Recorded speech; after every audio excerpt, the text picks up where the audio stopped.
smoke you a little bit. Yeah, you might, exactly. Okay. It's so weird not being on that. It's amazing with some gas. Well, let it burn a little bit. Yeah.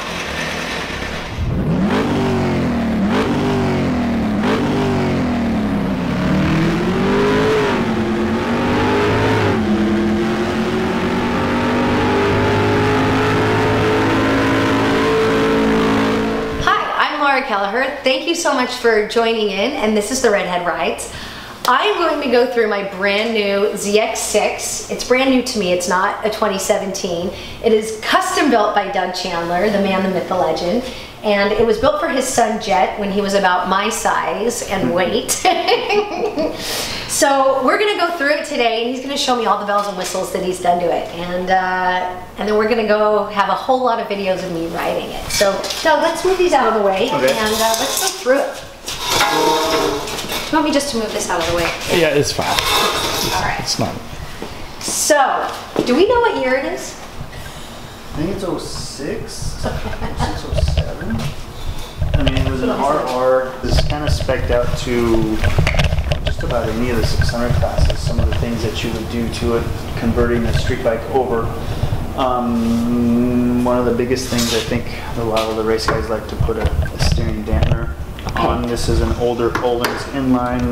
You know, you got the newer style that kind of sits up on the top. The stabilizer. Yeah. What does this do though? Tell me and everybody watching, the layman. That kind of increases your arm strength to hold onto the bike, prevent it from wobbling. If you get a bike that tends to want to wiggle down the straightaway, you have an adjuster knob here to kind of increase or decrease the tension that it's going to dampen. Okay. It's a catch-22. A lot of people think, oh, the steering dampener, you crank it down and it's going to, you know, run straight and true. But in fact, if you run too much dampener in it, it will tighten up the headset. But it always seems to produce a hinge down in the swing arm. Again, if you were strong enough to lock the steering on a bike as it was trying to wiggle or head shake, it tended to start really wiggling its tail. Okay. You know, and that's why I was saying if you run too much dampener in your steering, it's going to wiggle the tail. As well as it just become really hard to steer into and out of the corner. It's going to be slow because you got so much resistance. Yeah, that makes sense. And we want it to dive into corners.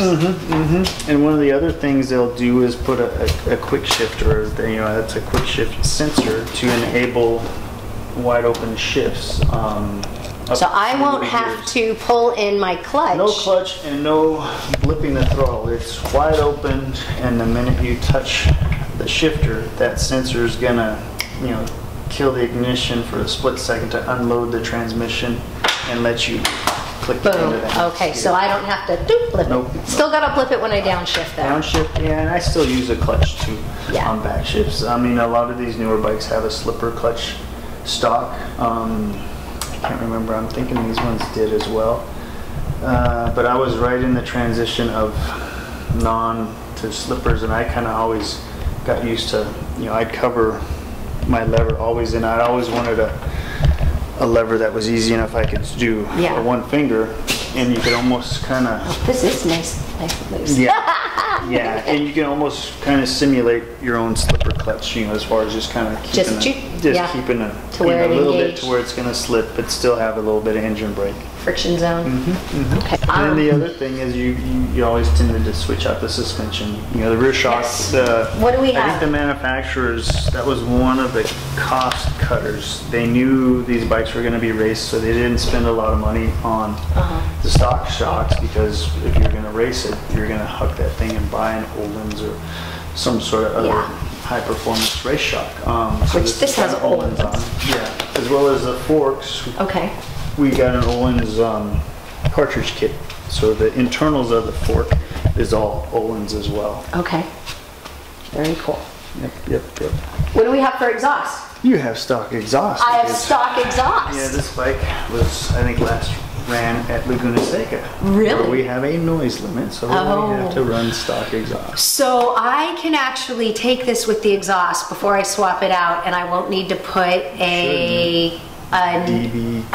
Yeah, a baffle. Yeah, it should be okay. Because I blew the sound limit. I blew it with my 300. But those are kind of the basic things that you tend to do, as well as you take all the stock plastic off, lights, replace it with aftermarket fiberglass bodywork that's easy to take on and off, and you know, access your engine parts and stuff as well too. Now, how long did this bike sit? Oh, it sat up in the front showroom for a number of years. Yes, and what did you do to make her ready for me so that I have an awesome bike to take to the track that isn't going to die on me? Boy, cross my fingers.